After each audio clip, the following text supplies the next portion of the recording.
Welcome to Chapter 9. Chapter 9 is dealing with communicating with employees.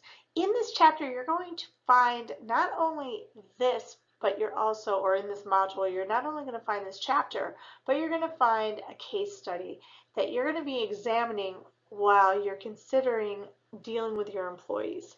So first of all, this chapter talks about interpersonal communication in the workplace, what it is, why it's important, and who enables it.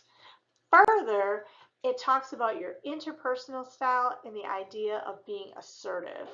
And assertive communication can talk to you about how you can have this nice balance between getting your point across and having people understand you and being respected by others. So in this case, you can see from the slide, describe how you view the situation, disclose your feelings, identify effects, and be silent and wait for a response. Being assertive not just tells you to be assertive in giving your own thoughts, but it allows for feedback as well.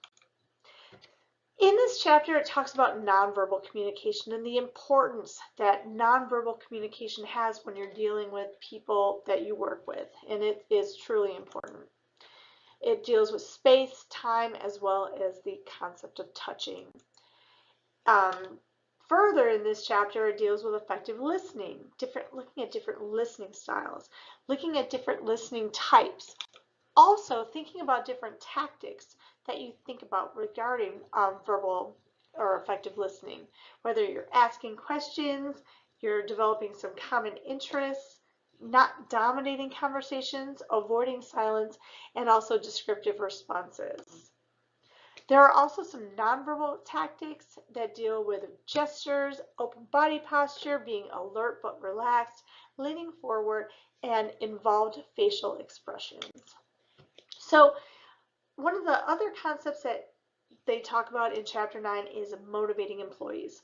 So looking at the goals and the drives and the needs of your employees and how you might be able to be influential. And this kind of also ties into the leadership book that you're reading as well. So there are different motivation through networks. Also, there's the concept of communicating change, and that when you deal with change, you could be dealing with resistance and how to develop tactics for resistance and how to develop a communication strategy for resistance and how to analyze the context, because there are a lot of factors when you think about dealing with change. In this chapter, you'll see that that case study that we're talking about deals with change. I'm going to have you go into different green or eco-friendly companies, see the changes that they're currently making, and explain how you would communicate that with your employees. And then some of the anticipated responses. From there, you're going to be creating a strategic communication plan after analyzing the case and then moving forward with the idea of communicating change. Another concept in this chapter is leading change. In this course, one of my main objectives is making sure you identify, you are self-aware, and that you realize your leadership potential.